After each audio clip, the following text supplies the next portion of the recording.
especially in this world that we live in, where we have these bodies that were designed to run away from predators and fend off invaders, and they don't get any fucking use at all. You just sit down at a chair. And when you do that, you get depressed and you feel that anxiety, like, gee, I wonder why. So Joe Rogan made some pretty good claims referring to exercise and its effects on mental health. And it's pretty cool because people often always tell me, it's like, hey, I exercise, I work out, it's great for my mental health, it's a stress reliever, but they never truly know why. I've made videos about this in the past, but it's interesting how he breaks it down, and he's not far off. Now, obviously I'm a practitioner, so I can speak more about it, but Joe pretty much hit it on the nail. He was on the money with his claims, because he talked about how we evolved to move, and that was an everyday part of our life. And this is true. And as creatures, we are animals. We're wired a certain way, and we veered away from that. I always say there's no more saber-toothed tiger, so our way of living doesn't always reflect how we evolved to get to this point. But what Joe said goes exactly in line. So let's check out what he said about these clips, and we'll get back to breaking it down. You are forced to do a hard workout every day. Your anxiety becomes almost nothing. It burns out that part of your body that is worried about threats. Like, if you think about the actual amount of exterior threats that become significant in your life, it's fairly low. Your body associates stress with being attacked by predators, with physical conflict. And if you can burn that out of your system with a workout, it puts you into a more reasonable level of anxiety. Now, he first talked about how exercise and depression, or exercise and anxiety, how they're affected, but let's talk about what those are in the first place. Now, let's start with anxiety. Now, this is a perception of something that can cause worry. It could be somatic, meaning physical, like butterflies in your stomach, sweaty palms, stomach ache.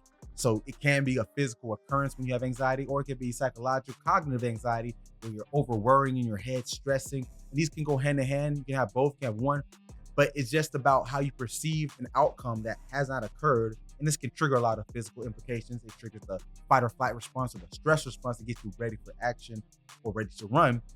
But we trigger this when there's something we perceive as a threat or danger. And over tens or hundreds of thousands of years, our species has used that to get to this point, survive. But guess what? It's safer now. So we don't have to worry as much. Obviously, there's still dangers out there, but for the most part, we can get by. Now, with depression, this is slightly different. Sometimes they can correlate with each other, but depression usually is that lower state, that lower mood, where you feel like you're in a funk, a slump. You don't want to do your day-to-day activities the same because it's just not there.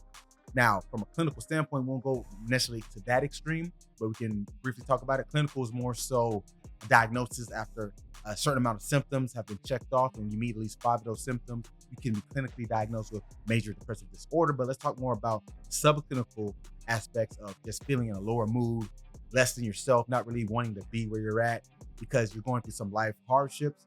Now, going to say when you exercise, this is giving you a goal-oriented behavior. We're creatures of habit. People talk about dopamine, behavior, forming a habit. All that neuroscience and psychology isn't just buzzwords. It actually works on a level where you have a perceived goal and objective that you need to achieve. And once you achieve it, there's a reinforcement to say, hey, what did it take you to do to get to that goal? And if you succeeded, what did you do to get that success? If you failed, what did you do? How we avert doing it again? Like if I said, I'm gonna do 50 burpees, and I do 50 burpees. Like, you did it. Like, and that little reward for hard work and for effort, that's very important for people. And especially in this world that we live in, where we have these bodies that were designed to run away from predators and fend off invaders, and they don't get any fucking use at all. So that dopamine or that reinforcement is there to keep the behavior going, but it's up to you to decide and decipher which way to go. Now, with exercise, you literally set this up. It's basically the fight or flight stress response re-embodied in a positive connotation. Your heart rate increases, your blood vessels constrict, your blood pressure increases, your respiratory rate increases, you sweat. All these things happen when you're in a fight or flight, or even an anxious or a panic attack. But guess what? Those aren't associated with beneficial outcomes. We talk about stress in general. That's anything that goes on in the body that changes your homeostasis or balance. But in this case, that stress is what we call eustress. It's the stress that is productive. I won't say good or bad because that is subjective, but it's productive because working out will make your body stronger, healthier, and it'll actually apply that mindset of, oh, I achieved this through my hard work and dedication. And that's what Joe says. Push yourself, go extreme, go hard to your extent, of course, and then do it again and push it a little bit more. So you're not only physically adapting, that SAID principle, which is specific adaptation to impose demand, meaning you give a stimulus, overcome it, dial it up, and do it again until you keep going. But you also get it from a psychological standpoint where you're just like, wait, I can achieve that? Let me keep pushing. And sometimes you're gonna fail, and that adversity and failure actually helps too, because your brain gets that push like, hey, we fell a little bit short, try again. Or if it's too much, you have to recalibrate and think, okay, I need to backtrack way more because this was way too out of my league, way too hard. So these stats and these research saying how it's good for depression, it could even be better than counseling or medication. Think about it. When you do things like medication, for example, you're changing your actual biochemistry, and every action has an equal but opposite reaction. So whatever you do to your body, something else has to occur to accommodate that. That's what medications do.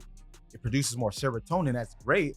But guess what? It's going to affect the level of it in the baseline. Your body's like, we don't have to produce as much because we're getting it from somewhere else. And we don't want that to happen. And on the counseling side, considering I came from that field originally, not against it, but sometimes counseling becomes a crutch. I've heard people say they've been in therapy since they were 6. The goal should be have an outcome where you not necessarily finish, but there's something that is achieved. And usually, a lot of times, I hate to say, therapy doesn't always have that. Working out does. What weight do you want to get to body-wise? What body fat percentage? What inches, measurements? What weight do you want to lift? What distance do you want to run? These are all tangible outcome-based goals that can be reinforced from the psychological and mental side, but also from the performance side to make my body, my heart, everything better, stronger, so I can carry out day to day.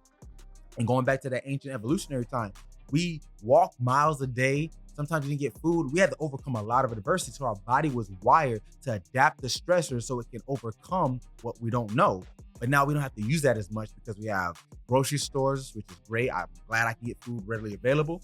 But we have Uber Eats. We don't have to leave your house, and it's usually not the best foods. We got Amazon that can deliver stuff straight to your door. So it really takes away that purpose that we used to have and that would require physical activity. Everyone has cars these days, depending on where you live. I live in South Florida, which is a very heavy car-driven city. It's not like New York where there's a lot of commuting. And even there, so no matter how you spin it, we've just gotten to a point where this is not how we live anymore.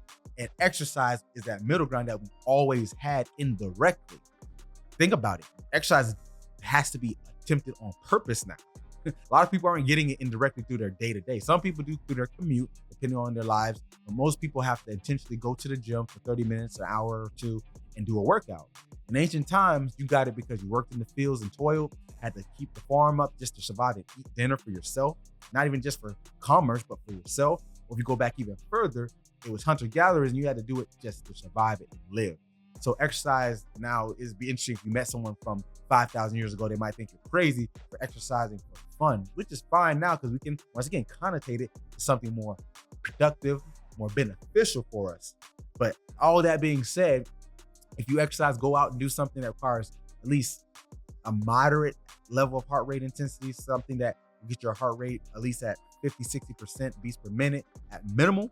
But if you really want to get real goals, you're gonna have to work a little bit harder than that, and you definitely need to put strength training in your workout. But that's a whole nother topic. So if you do want to learn more about that, check this video right up here. You'll learn about how exercise and mental health really can get into depth and how that can help you and get your mind right. So thanks for tuning in, guys, and have a great rest of your day.